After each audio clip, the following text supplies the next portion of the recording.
Hi hello అండి, welcome to Sweety Pressure channel. So ఇవాళ అయితే అక్క చాలా రోజులుగా మేము వెయిట్ చేస్తున్న గులాబ్ జామున్ అనమాట. సో అక్క అయితే బాగా చేస్తుంది. సో అంటే బాగా చేయడం కాదు, ఓపిక్గా చేస్తుంది.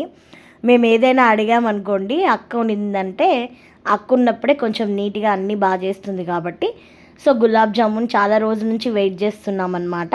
సో ఇదేంటంటే అక్క ఈ గులాబ్ జామున్ పిండిని పాలతో కలుపుతుంది తను.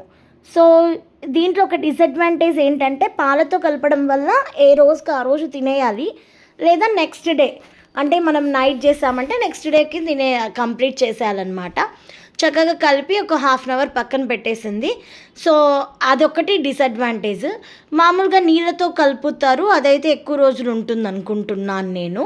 బట్ అక్క చేసేది మాత్రం అప్పటికప్పుడు ఇన్స్టెంట్ అనమాట. అప్పటికప్పుడు ఫ్రెష్గా బాగుంటుంది అండ్ నెక్స్ట్ డేకి బాగుంటుంది. ఎక్కువ రోజులైతే నిల్వ ఉండదు.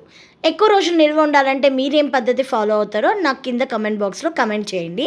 అండ్ ఇవైతే చక్కగా చిన్నగా, యాక్చువల్గా ఇవి చాలామంది కొంచెం లావుగా పెద్దగా చేస్తారు, అయితే కూడా బాగుంటుంది. బట్ అక్క ఏంటంటే చిన్నగా చేస్తుంది, మాకు మొదటి నుంచి చిన్నగానే అలవాటు.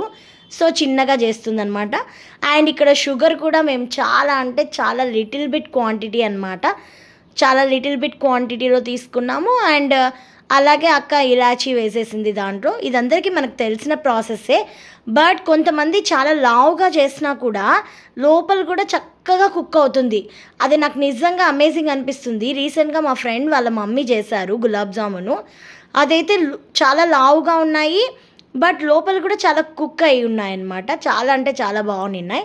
సో ఇది అక్క చేసిన గులాబ్ జామున్.